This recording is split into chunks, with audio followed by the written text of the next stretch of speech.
Hello friends, welcome back. So in this video we will be seeing about glycolysis. Glycolysis basically is a very important, super duper important topic that we will see in glucose metabolism. In this video we will be trying to learn what is glycolysis, what is the reaction site, what is the significance, the very important reaction steps that is happening, and finally why does it happen, what do we get finally. So, glycolysis, the food, we eat a lot of food, right? So, why do we eat food? The food we eat should be producing energy. But how do we get energy? That is the concept of learning metabolism of glucose. So, definition says that the word itself, and we can split the glycolysis into two parts: glycose, which means breaking the sweet or sugar, and lysis.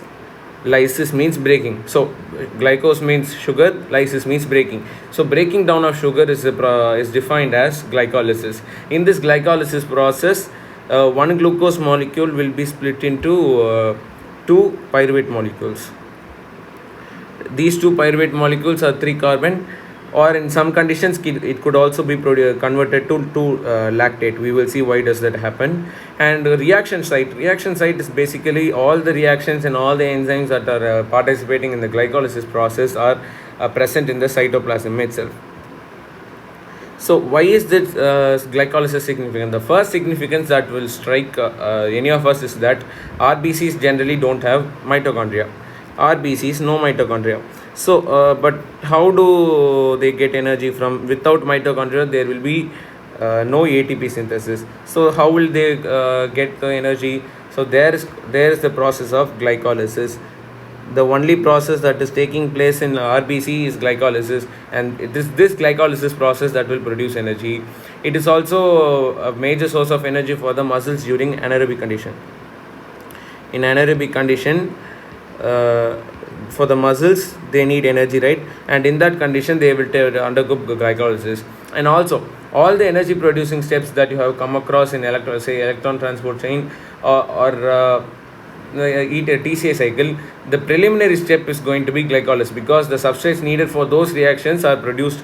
Substrates for the ETC or TCA, both of these reactions, the substrates are produced in this step.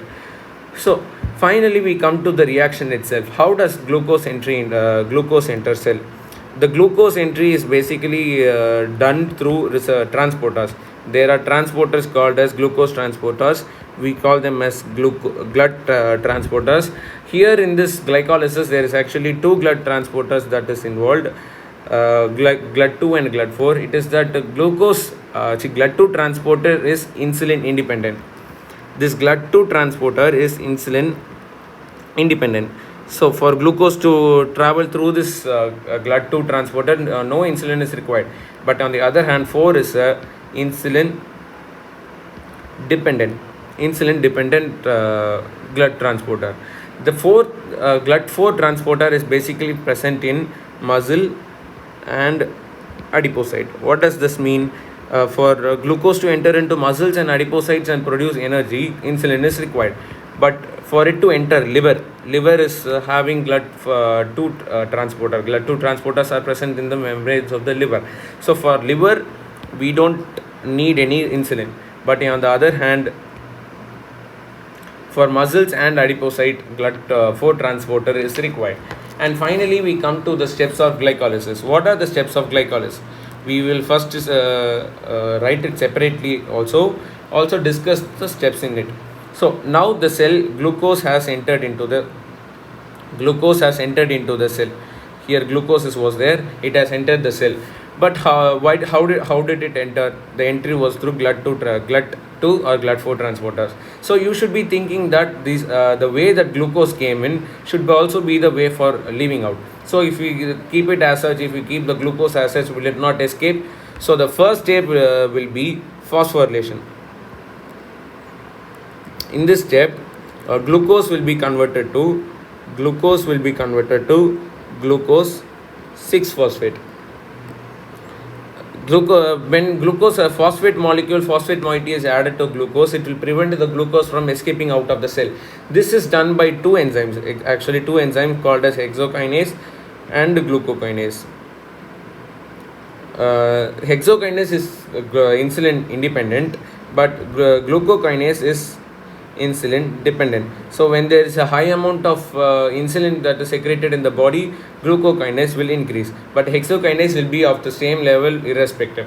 And also it is that hexokinase is a common for both glucose and fructose. With the name itself is indicating hexos. Both both the hexose, glucose and fructose will be phosphorylated by hexokinase. And also this step is an irreversible step. So glucose can be converted to glucose 6-phosphate. Hexokinase can only do this step, it cannot do the reverse step. So the first step will be glucose is converted to glucose 6-phosphate, and the reason was to trap the glucose inside. This is the first step. And after that, what is the second step? In this second step, glucose 6-phosphate is converted to fructose 6-phosphate, and the enzyme responsible for this is phosphohexose isomerase. In this, glycolysis is very easy to remember because all the enzymes will be, we can itself derive the name. We don't have to try to memorize it. And also you should be trying to identify one thing, because glucose is a pyranose structure. Glucose will be in the structure of a pyranose, but fructose on the other hand will be of the furanose structure. So the six membered ring has to be converted to a 5 membered ring, 5 carbon ring.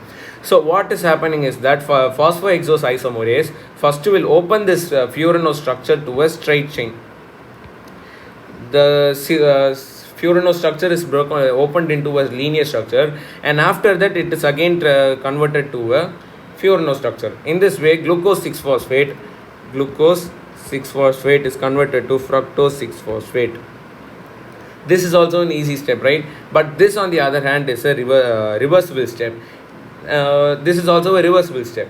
And the next step is that fructose 6-phosphate is now formed. Fructose 6-phosphate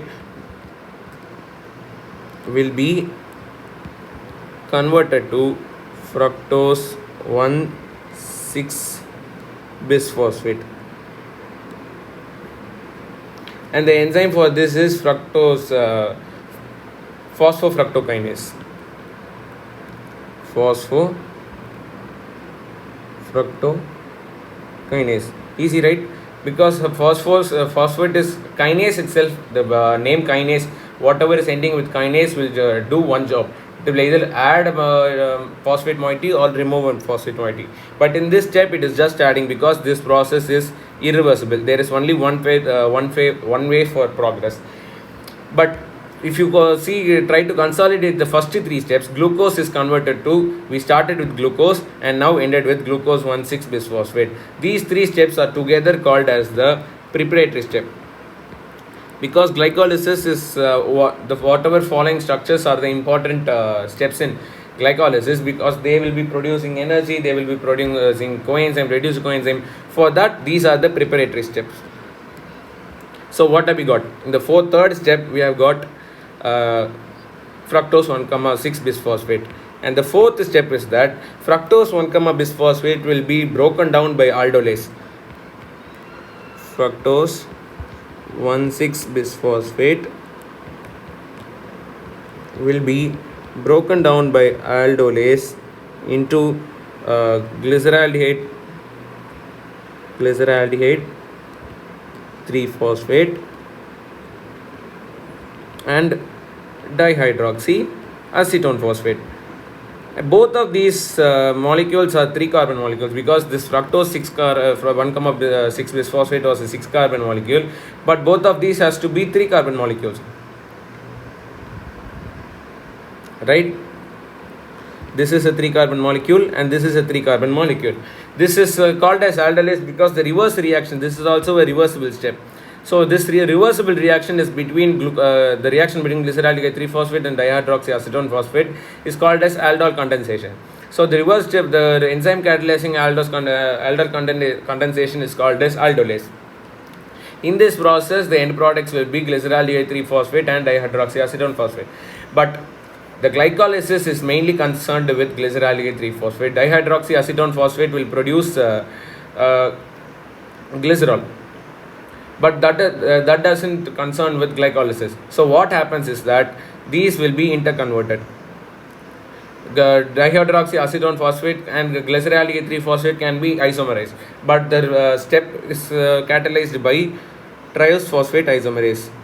Triose phosphate isomerase. This enzyme will catalyze the conversion of dihydroxyacetone phosphate into glyceraldehyde 3-phosphate. So at the end of this step, there will be 2 glyceraldehyde 3-phosphate. Dihydroxyacetone phosphate is no more. It is converted into glyceraldehyde 3-phosphate. So the end of the 4th step, actually this can be seen as 2 steps. This is the first step where dihydroxyacetone phosphate and glyceraldehyde 3-phosphate is produced, but then it will be isomerized to form 2-glyceraldehyde 3-phosphate. Because DHAP, this is called DHAP, it is mainly involved in glycerol formation. So doesn't concern here.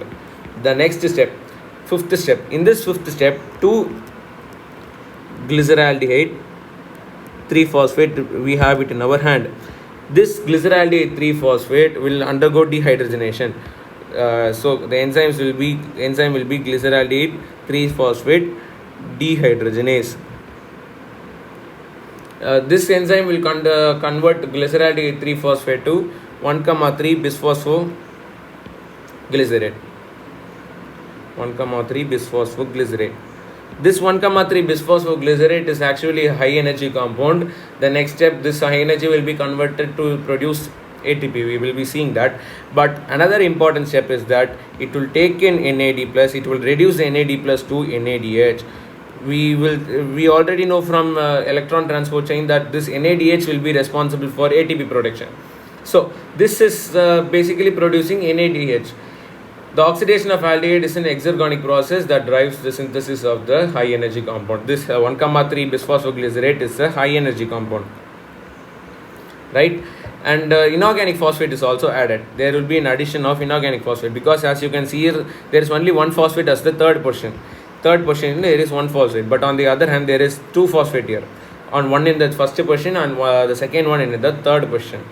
So here 1,3 bisphosphoglycerate is produced, and this actually is converted. The 1,3 here also 2 will be produced, because 1 glyceraldehyde 3-phosphate will be converted to 1,3 bisphosphoglycerate. But since we have 2 in our hand, all the successive steps, if you would try to recall, if you try to focus, you will see that 2 molecules will be taking part in the reaction. The next step, 6th step, there is 1,3 bisphosphoglycerate. We have it in our hand.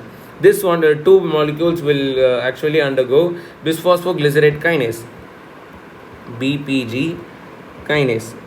Please write the enzymes in its fullest form. I am just trunking it for you.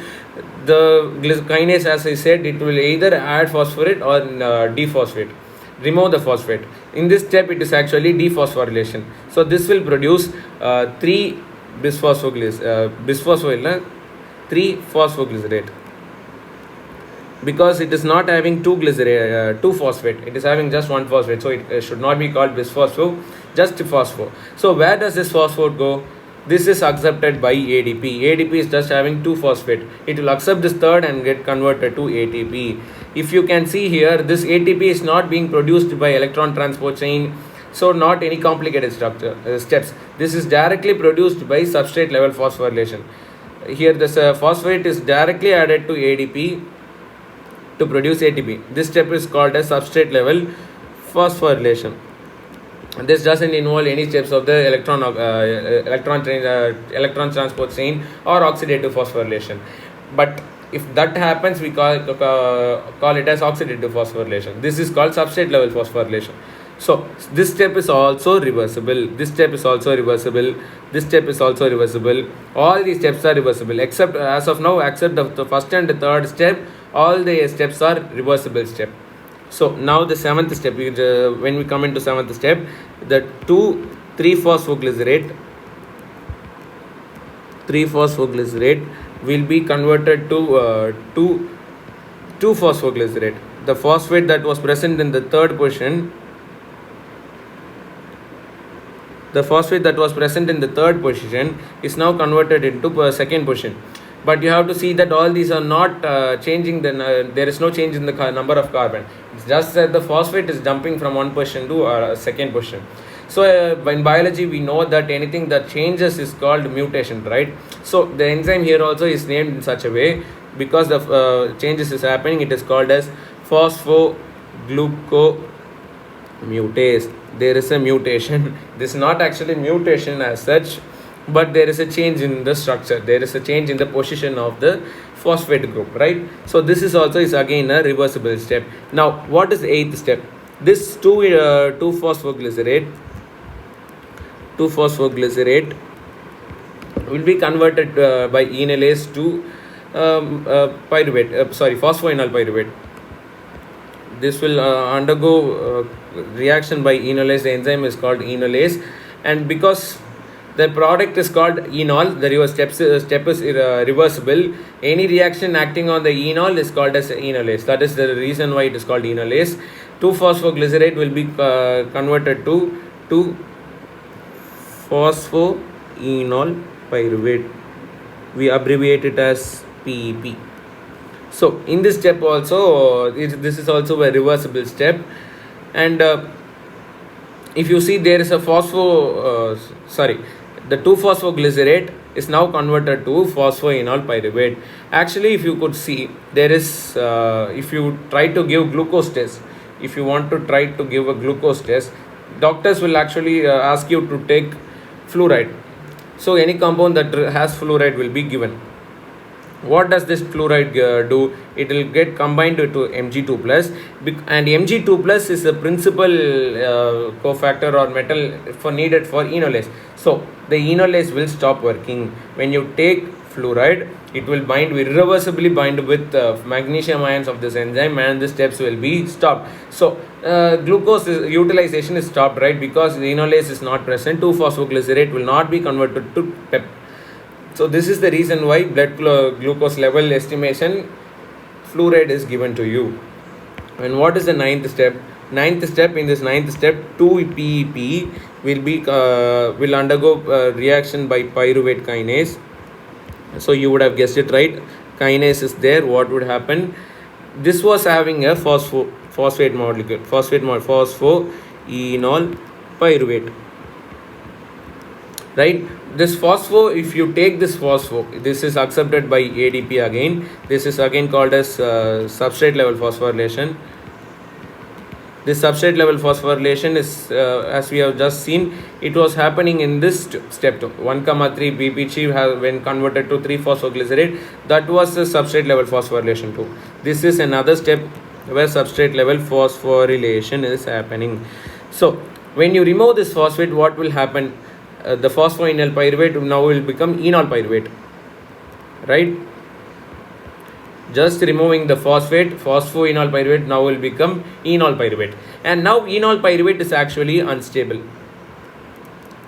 and this will undergo keto-enol tautomerism. We studied in our high school, and this will form the ketone form of the pyruvate, which is called as the pyruvate, the most stable form of the pyruvate. Now pyruvate is formed. This is also a step of substrate level phosphorylation. Here ATP is produced, here ATP is produced, here NADH is produced. These are the products that are side products that were getting in our hand. But this, you have to remember that this is an irreversible step. This cannot go progress in the backward direction. This is an irreversible step. So as of now, there are 3 irreversible steps. One catalyzed by hexokinase, the first step. The third one, the second was the enzyme catalyzed by phosphofructokinase. The third step is where pyruvate kinase is acting on PEP. So this will produce pyruvate. This is also an irreversible step. So in enzyme kinematics, we have studied that any reaction that is any enzyme that catalyzes a irreversible step is also called as the rate determining step. So what are the rate determining steps of the reaction? So at last we have got pyruvate. As I just stated while starting, we will have to get to pyruvate in our end of the cycle. So we have come near the end of the cycle. So what are the rate limiting or rate determining steps? The first step catalyzed by hexokinase, where glucose was converted to glucose 6-phosphate. The third step where the phosphofructokinase was there. Phosphofructokinase was actually converting glucose 6 fructose 6-phosphate to fructose 1,6 bisphosphate. Phosphofructokinase. And the third step where pyruvate kinase is used. But did you wonder how this phosphate did come into the step? Here there was no phosphate in this step. Suddenly a phosphate has come. This was actually by ADP taking the phosphate from ADP. ATP is now converted to ADP. So there is a usage of one molecule of ATP. And this step also, ATP is used, ADP is produced. Now is it clear? The first two steps, ATP is used, ATP used, but in the last step ATP is actually produced, if you could see, because phosphate is not added, it is being removed. So but actually there is a special step in the anaerobic condition. In anaerobic condition alone, anaerobic condition, the pyruvate doesn't stop there. It will actually get converted to lactate. Pyruvate will be there. It will undergo enzyme reaction by lactate dehydrogenase. Enzyme lactate dehydrogenase. This is just because it is a reversible step. The enzyme is named based on the product we are getting. This will produce lactate. But this step will utilize NADH. This step will need NADH and produce NAD+. So why is this anaerobic condition alone lactate is being produced? So we see that for energy to be produced, NADH will enter the mitochondria and undergo electron transport, and oxidative phosphorylation will happen. For this, O2 will be utilized and finally ATP will be produced. But in anaerobic condition, there is no ATP. So how will then ATP energy will be produced? And also for glycolysis, there is already the glycolysis is producing 2 ATP. We will see it is producing energy. But because without any energy, the NADH is getting accumulated. So without oxygen, NADH will get accumulated. So when NADH is accumulated, NADH is high, we can see that NAD plus is low. So if NAD plus was low, this step won't happen, right? Because this step will need NAD plus, and this NAD plus, if it is low, this step will be stopped. So even the smallest amount of energy that is being produced by glycolysis will be stopped. So this step will use the NADH to convert back NAD plus. So this will convert NADH to NAD plus, and this will undergo glycolysis. So that is why anaerobic condition, pyruvate is getting converted to lactate. So there is a coupling between the step 5 and step 10. Here NADH is utilized, but in the step 5 NADH was produced. I hope you could understand as of now. So what is the energy yield? What is the energy yield? There is actually energy produced from ATP as well as NADH. As we just studied from electron transport chain, one NADH will be finally converted to 2.5 ATP. So we will see where are the steps NADH is produced or being utilized, or ATP is being produced, ATP is being utilized. So first step and the third step, ATP is being utilized. So there is -1 ATP produced in the first step. There is -1 ATP being produced in the second step. And next, where is the next step where we are getting ATP? Here we are getting ATP, but actually this is not one ATP. For one bisphosphoglycerate, one ATP is produced, but we are having 2, so there will be 2 ATP produced. And in the same way, in the 9th step also 2 ATPs are produced. So in the 6th step and the 9th step, there is actually 2 ATPs produced in each, right? How many ATP is directly produced? Directly in the name of ATP itself, how many ATP is produced? Where we do the math and find out that 2 ATP is produced in net. But in aerobic condition, we are also having 2 NADH that is producing, right? Here we are having to NADH. This 2 NADH will undergo electron transport chain, and this will produce 2 into 2.5 equal to 5 ATP. So this is common for aerobic and anaerobic condition. Both, irrespective of being aerobic or anaerobic, there will be basic production of 2 ATP, but in aerobic there will be an extra production of 5 ATP. So what is the net in aerobic? 5 plus 2 equal to 7 ATP. So at the end of the aerobic respiration, by utilizing both NADH and ATP, there is a net production of 7 ATP. But in the net anaerobic respiration, the NADH is not being converted to ATP, rather it is just being reused to start up the glycolysis reaction. There is only 2 ATP that is being produced. So for summary, let's summarize what is happening from the beginning. What is the steps we will see? Glucose, we had glucose in our hand. It was converted to glucose 6-phosphate by hexokinase, and this utilized 1 ATP. 1 ATP was utilized, and ADP was produced. And after this step, this was a irreversible step.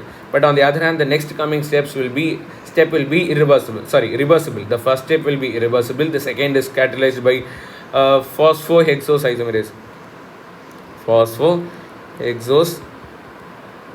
isomerase. This will convert glucose 6-phosphate to fructose 6-phosphate, being a reversible step. The next step is not a reversible step, it is actually an irreversible step, catalyzed by phosphofructokinase. This also will be similar like hexokinase, will utilize a ATP and ADP. The phosphate, inorganic phosphate moiety, will be incorporated into fructose 6-phosphate, producing fructose 1,6 bisphosphate. These 3 steps are called as the preparatory steps, and the next step is called as the aldolase step. Aldol, the reversal of aldol condensation, catalyzed by aldolase. This will actually produce glyceraldehyde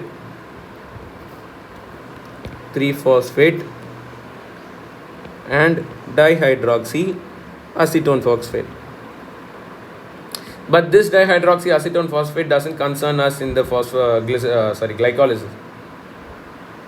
glycolysis. So there is this triose phosphate isomerase that is converting dihydroxy acetone phosphate back to glyceraldehyde 3-phosphate, that will produce us 2 glyceraldehyde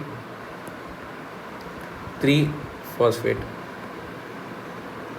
2 numbers of the glyceraldehyde 3-phosphate. This is catalyzed by isomerase, actually triose phosphate isomerase. So what is happening next? Glyceraldehyde 3, these are all reversible steps. Again, glyceraldehyde 3-phosphate will be converted to 1,3 bisphosphoglycerate, and the reaction is catalyzed by glyceraldehyde 3-phosphate dehydrogenase. But you should see that there is an addition of inorganic phosphate molecule, and also there is production of NADH here. NADH is produced from NAD+. NADH is produced, and after that there will be another reversible step happening, catalyzed by 1,3 BPG kinase. This will produce 3 phosphoglycerate. You should note that there is a reduction in the number of phosphate, and it will be used to produce ATP here. ADP will be taking up the phosphate and will be converted to ATP, and this will again get isomerized to 2 phosphoglycerate, 2 into 2 phosphoglycerate. 2 phosphoglycerates are produced, and after that it is converted to phosphoenol pyruvate,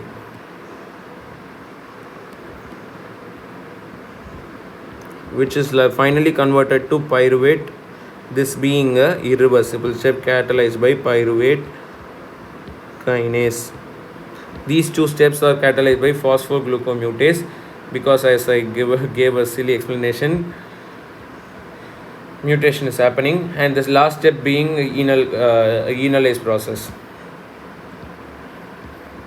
So in anaerobic condition, there will be an extra step that is happening, catalyzed by lactate dehydrogenase. Lactate dehydrogenase will produce lactate and will be utilizing NADH getting converted to NAD plus.